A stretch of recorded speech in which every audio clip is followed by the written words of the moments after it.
বাঙালী যুৱ ছাত্ৰ ফেডাৰেশ্যনৰ কেন্দ্ৰীয় কমিটিৰ তৰফৰ পৰা সংগ্ৰামী অভিযান জ্ঞাপন কৰিছোঁ। মোৰ লগতে আছে আমাৰ কেন্দ্ৰীয় কমিটিৰ সভাপতি কেশৱ দাস, জিলা কমিটিৰ সভাপতি বিধান দাস, সম্পাদক ৰামু দাস আৰু জিলা কমিটিৰ বিষয়ববীয়া আগত।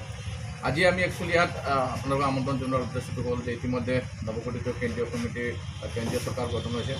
এই কেন্দ্ৰীয় চৰকাৰক আমি প্ৰথম বাংলা যুৱ ছাত্ৰ ফেডাৰেশ্যনৰ তৰফৰ পৰা আন্তৰিক অভিনন্দন জ্ঞাপন কৰিছোঁ। আমি আশাবাদী বৰ্তমান এই চৰকাৰৰ নেতৃত্বত আমাৰ যিবোৰ জাতীয় সমস্যা আছে, লগতে ভাৰতীয়সকলৰ যি আকাংক্ষা আছিলে তেওঁলোকে পূৰণ কৰিব।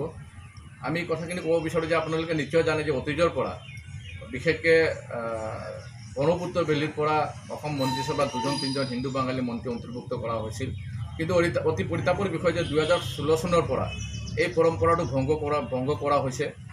2016 চনৰ পৰা অসম ব্ৰহ্মপুত্ৰ উপত্যকাৰ পৰা এজনো হিন্দু বাঙালী অসম মন্ত্ৰীসভা অন্তৰ্ভুক্ত কৰা হোৱা নাই।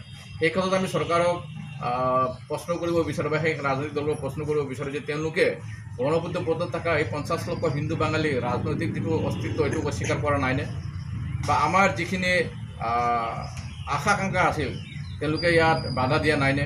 গতিকে আমি আশাবাদী যে এই অহা যিটো মন্ত্ৰীসভা সম্প্ৰসাৰণ হ'ব, এই সম্প্ৰসাৰণৰ সময়ত ব্ৰহ্মপুত্ৰ উপত্যকাৰ পৰা কমপক্ষে এজন হিন্দু বাঙালীক মন্ত্ৰীসভাত অন্তৰ্ভুক্ত কৰা হ'ব।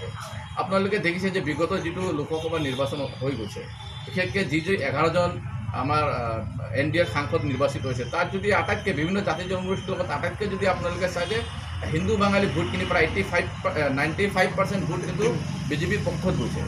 গতিকে আমাৰ বিভিন্ন সমস্যা আছে, আজি ডিভোটাৰৰ সমস্যা আছে, আধাৰ কাৰ্ডৰ সমস্যা আছে, ভূমি পট্টাৰ সমস্যা আছে। আমাৰ পুৰণি সমস্যাবোৰ সমাধান হোৱাই নাই।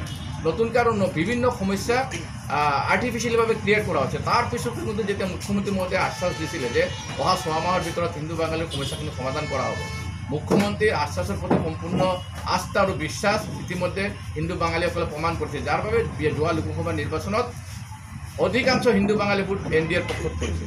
গতিকে মুখ্যমন্ত্ৰী মহোদয়ক আহ্বান জনাইছোঁ আপোনালোকৰ জৰিয়তে যাতে অহা মন্ত্ৰীসভা সম্প্ৰসাৰণৰ সময়ত এই কথাখিনিৰ ওপৰত দৃষ্টি ৰাখি যাতে অসম ব্ৰহ্মপুত্ৰ উপত্যকাৰ পৰা এজন হিন্দু বাঙালীক মন্ত্ৰীত্ব প্ৰদান কৰা।